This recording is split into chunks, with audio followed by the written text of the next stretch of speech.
Tu asi treba bežať na koniec móla.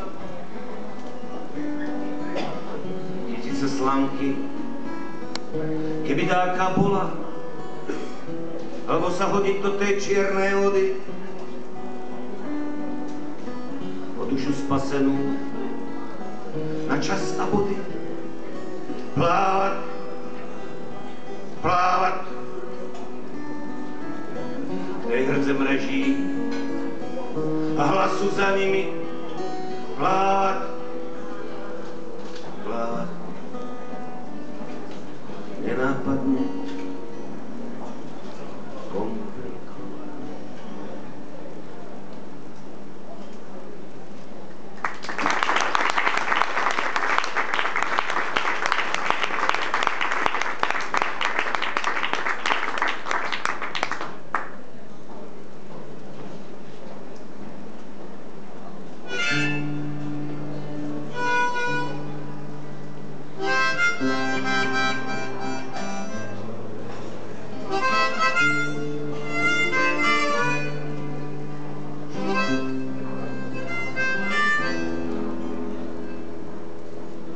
Odhoďme za seba plesové masky.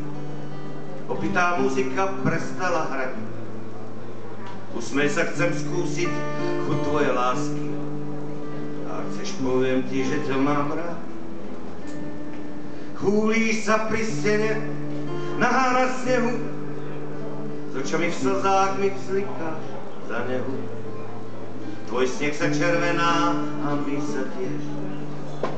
Plačíš, ľúbim ťa, čo ešte chceš? Kvapka sa rozlieva po skle a po perách. Kvapka sa rozlieva po tvojej tvári. Zboskávaj z mojich líc všetok strach, všetok prach. Čo živí v sebe a to, čo ma tvári. Sme ľudia chvíľu však, zostaňme zvermi.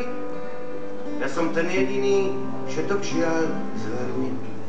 Miluj ma v obode pod skalou na zemi. To, čo z nás zostane po láske, to sme my.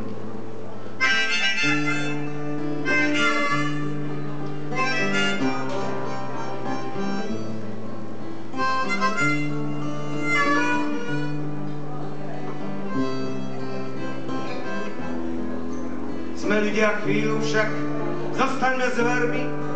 Ja som ten jediný, všetok žiaľ zvermi. Miluj ma vo vode pod skalou na zemi. To, čo z nás zostane po láske, to sme my.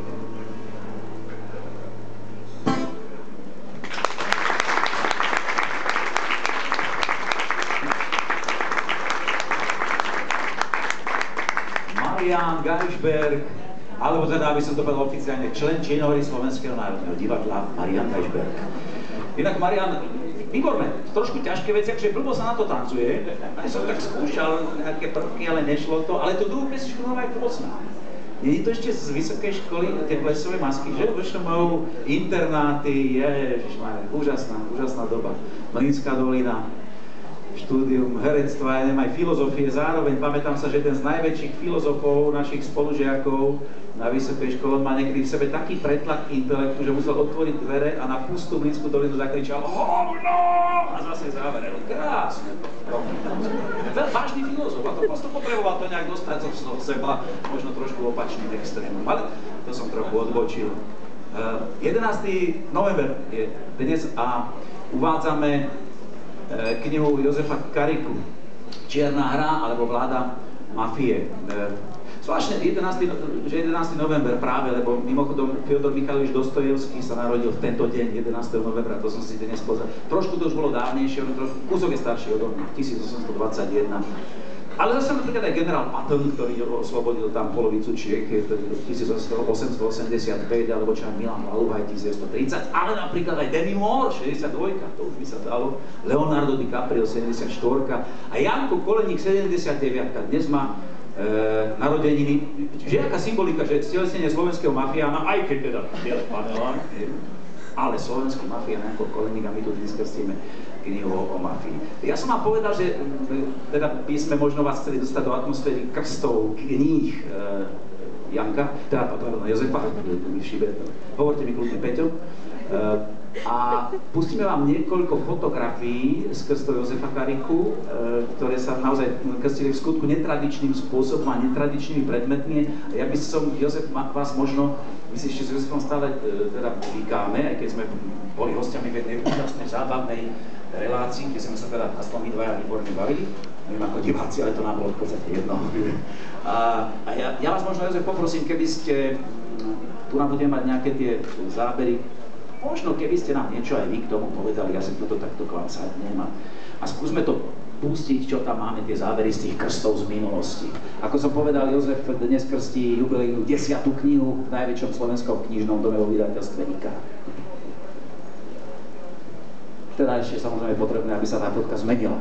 Áno, dobre. Áno, tu nám poznám niektorý. To práve nebol krst. Toto nebol krst práve? Nie, toto bolo odovzdávanie tej zlatej knihy. Aha, ale to... Zuzku s Martou poznám, Zuzku teda trochu viacej ako Marta. Myslel som si. Spomínam. Áno. Toto už je krst času dravcov, v Deni Mafie 2. Tam bolo v zásade zaujímavé, že ten pán teda v strede, ktorý predstavoval toho jednu z tých postav Labu z toho románu, tak on teda, no boli to takí pomerne drsní chlapci a ani neviem už teraz presne ako k tomu došlo, že sa to tak prepojilo vtedy a vznikol tam taký logistický problém, že oni prišli a nebola baseballka, že chcelo to odpáliť. Tak som stál pri tom ihlučiku a tam som počul také, že však skoč do Petržky po ňu. Takže ona bola priamo z Petržalky a myslím si, že bola taká... Čiže už bola použitá. Myslím si, že bola použitá, mala také preliačiny na sebe a radšej som veľmi neskúmal, že od čoho sú. Nebolo to od nácviku, odpalovania tej knihy. Dadonať sa tvári, akože ani netušíš, za chvíľu tou bezbálku dostane pohľad. Dadonať netušil, že celý ten večer vlastne my všetci tam balansujeme na ostrý noža. Že to vyzeralo, že to síce zábava všetko, ale... A Dado s tými jeho rečami provokatívnymi, ten ako... Veď vidno to na tých výrazoch tváre, ja som taký v takom záklone miernom fišine. Ja som tušil, že sa to môže ubrať rôznymi smermi. Vidno na tom pánovi v strede, že Dado, že ešte jedna veta a baseballka bude použitá. Áno, Dado má taký, ako je inak bystrý, tak na toto vôbec nemá cít, že by vedel rozlíšiť, že kedy mu hrozilo zajsť na nebezpečenstvo. Ale tak v podstate možno to bral tak, že aj ten mikrofón je taká malá baseballka, že by mu to mohol vrátiť, aj keď teda by to bol asi nerovný boj. Mikrofón je silnejší než baseballka, ale myslím, že aj tá dnešná doba ukazuje, že úplne tak tomu nie je ani s perom a mečom, ani s mikrofónom a baseballkom. Áno, to už zase Dado, vidíte nadšený výraz. Aj Bobož je tu, ktorý tu aj sedí, je tiež z veľmi častých krstných otcov, alebo jeden z tých vyťaženejších a taký, áno, a oni tak pozerajú na tú kosu vlastne obaja všetci okrem mňa, lebo ja viem, že ten vrch vlastne odpadával, takže som sa snažil tak situovať, aby mi to nepadlo na tvár, Bobožo to nevie. No, čiže kosou sa ešte neholil. Áno, ako treba povedať, nie, ja Bobošovu tvorbu teraz ako bez žartov veľmi si cením a myslím, že robí v hudbe niečo veľmi podobné ako to, čo sa ja snažím, tak iba a je to aj pre mňa inšpiratívna tá hudba, ktorú produkujú, takže preto som veľmi často ho pozýval a som rád, že aj dnes je tu ako host. A treba ale povedať, že zároveň veľmi často bol obeťou tých mojich rôznych krstov a tak aj tu vidno, že bol pod tou kosou. A poviem to sa dialo ešte na bibliotéke, čo je ten knižný veľtrh v Inchebe, každý rok čo býva. A musím povedať, že dosť ťažko sa v dáve ľudí rozháňa kosou. Nie je to také jednoduché, ako to vyzerá. Hlavne bez nácviku. A to brúsime tú kosu a prenášame ten zvuk, aby vlastne aj tí ostatní účastníci toho veľtrhu si to vychutnali. To už tak symbolicky iba ako sekáme. Áno, toto je predchádzajúci krst, to vlastne teraz keď som bol na tej bibliotéke s Dadom Naďom presne diskutovať, tak v zásade podľa Dada Naďa je toto vrchol mojej literárnej kariéry, lebo uprostred knižného veľtrhu v Bratislave, ktorý bol plný, tam boli tisícky ľudí, tisícky knihomolov, pre ktorých tá kniha je úplne posvetný predmet.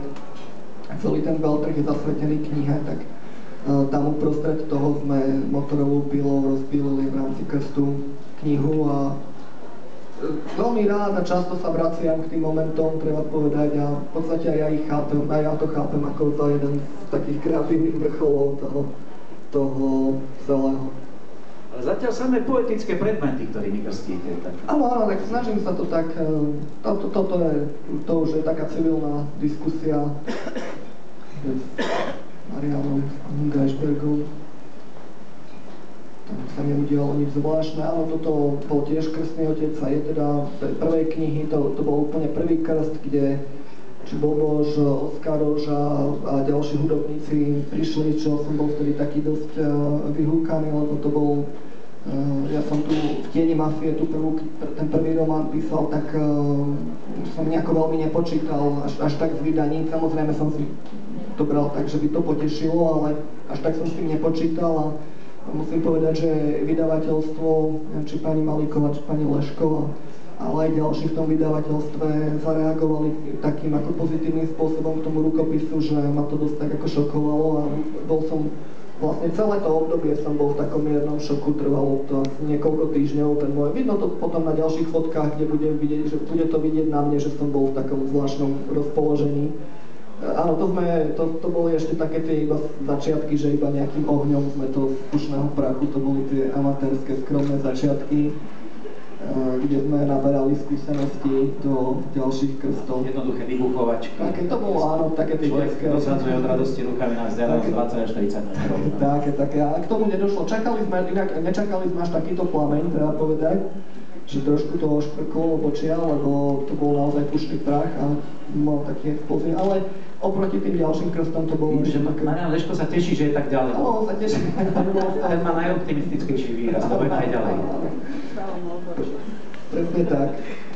Toto je ešte s tou baseballkou, tam som zase ja bol veľmi blízko ujmy. Aj keď možno keby som tým dostal do hlavy, neviem, že či by sa to nejako prejavilo, či nejakým rozdielom. Neviem, ťažko povedať, že či by tam nastal nejaký rozdiel. Toto áno, tu vidno, že vlastne tam sa tak všetci snažia usmievať okrem mňa. To bol ten prvý krst, ja tam som vôbec nevedel, že idem do Bratislavy, nie, tak sme také boli oblek kúpiť, aby som si tam hambu nespravil a potom som tak sledoval, že v čom prichádzajú tí ostatní. Máte taký teologický výraz. A tak to bola prvého ročníka. Bola to taká náboženská skúsenosť vtedy, ako svojím, tak som to aj bral. Ale vidno tam, že úplne som až takto nedoladil s tým oblečením, že neboli sme všetci úplne jednotne oblečení. Marian pochopil, že aj červená farba patrí k mafii. Áno. A tu je to také, no vidno tam taká, bolo to v takom miernom krči celý ten prvý vlastne krst. Ale napriek tomu teda sa to zaobišlo celkom ako dobre to skončilo. No. To už sme tuším asi videli, takže... Áno, to sme už vlastne uzavreli. A myslím, že raz stačí. Koliečko, áno. Musíme to púšťať druhý raz. Nebudeme to dávať jak cyklisti, že 10-krát dokola. Stačí, že sa dneska saka noženie. Dámy a páni, to bola malá retrospektíva krstov alebo uvádzaní románov Jozefa Kariku v vydavateľstve IKAR. Poďme teraz ale k vášmu poslednému románu Čierna hra. Ja si dovolím z anotácie citovať, aby som nepovedal niečo inak, ako by som mal. Ide o drsný thriller z krvavých 90. rokov minulého storočia na Slovensku, ktorý zachytáva dramatické osudy členov skupiny Podsvetia. Román o násilnej epoche a ľuďoch, ktorí táto doba, pohnutá doba, zhltla. V napínavom príbehu plnom zvratov i dojímavých momentov stretnete aj obľúbené postavy z Karikových bestsellerov V tieni mafie a V tieni mafie 2, Čas dravcov. Poďte na javisko, ja myslím, že už je najvyšší čas. Ďakujem.